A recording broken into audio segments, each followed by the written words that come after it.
What's going on, Jerome's? So we said in our open letter to Kwesi Adofo-Mensah earlier today that this draft was everything for his future, for Kevin O'Connell's future, for the future of the franchise. This was the most consequential draft in Vikings franchise history. They let go of Kirk Cousins, they let go of Danielle Hunter, and Kwesi.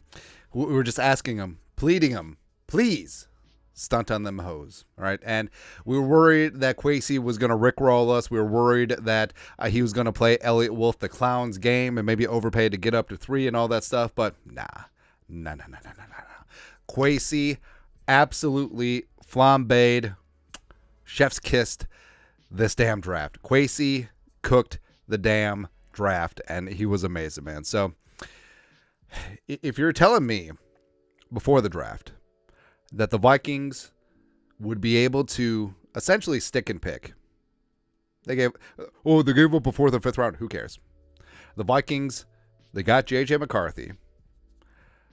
They were patient with the board. They let it come to them. They didn't overpay. They didn't panic and trade up to 4 or 5. They didn't panic to trade up to 7.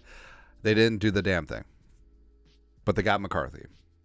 And since they hung on to number 23, they were able to maneuver and take Dallas friggin' Turner. Roll Tide. If you told me all of that, and they held on to their 2025 first-round pick, yes, I know they're without 2, 3, 4, 5, 2, 3, 4, don't care.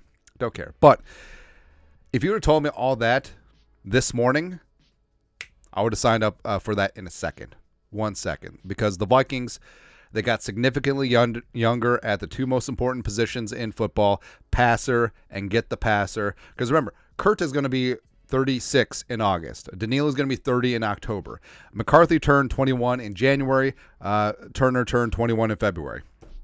So they got significantly younger at the 2 most important positions in all of football. That's right, baby. And it feels like...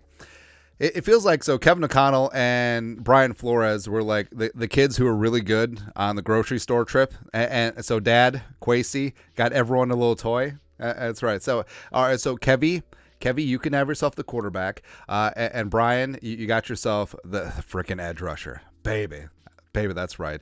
And like I said, securing McCarthy without giving up 23, without giving up the 2025 first is huge, monstrous. Also landed the quarterback best suited for O'Connell's offense. Now, we love us some Drake May, we'll love us some Jaden Daniels, we'll love us some Penix forever, but in terms of a guy who's going to play within the structure of the offense, in terms of a guy who can grow and show and develop with what Kevin O'Connell wants to do, it really is J.J. McCarthy. And in terms of who is the most coachable, it is McCarthy as well. And also, so, yes, we do give Kevin O'Connell poop sometimes, but Kevin O'Connell won a Super Bowl with Matthew Stafford, first year with the Rams.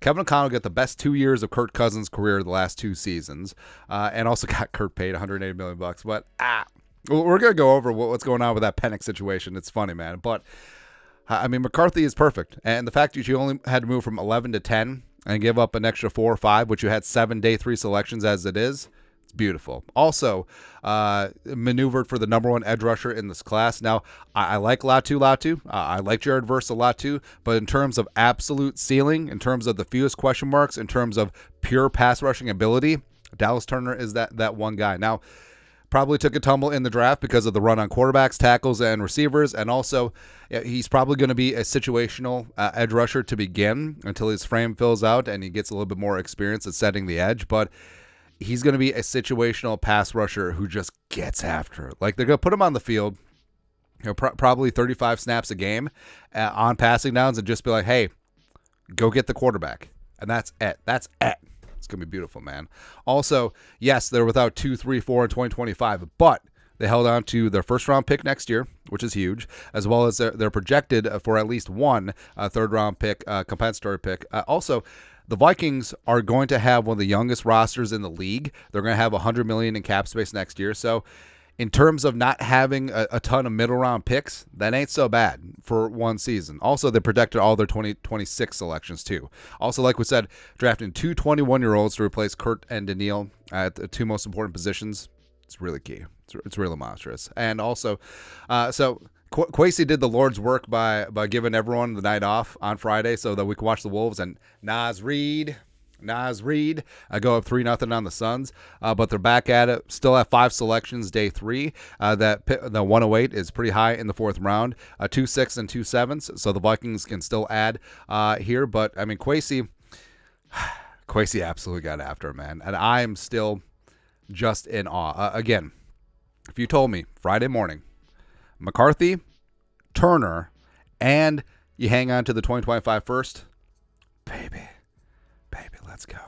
I love it, man. I love it. Again, bottom line, the best edge rusher in the class, as well as the quarterback who best fits what Kevin O'Connell wants to do on offense without selling the farm. What do you have to be mad about? Honestly, I know that there's some Vikings fans who are just going to poo-poo on this. There's like, I have no idea the mental gymnastics you have to do to be upset with what Kwesi did with this draft, or Kyle Hamilton. It's like, honestly, the gymnastics you have to do to be mad would win you the gold medal. 10 out of 10. Like Nadia Comaneci type stuff. I definitely mispronounced that. I don't care. But your thoughts are thoughts. Kwesi, baby. Let's go. Let's go, man. You guys know what to do. Skull, production value.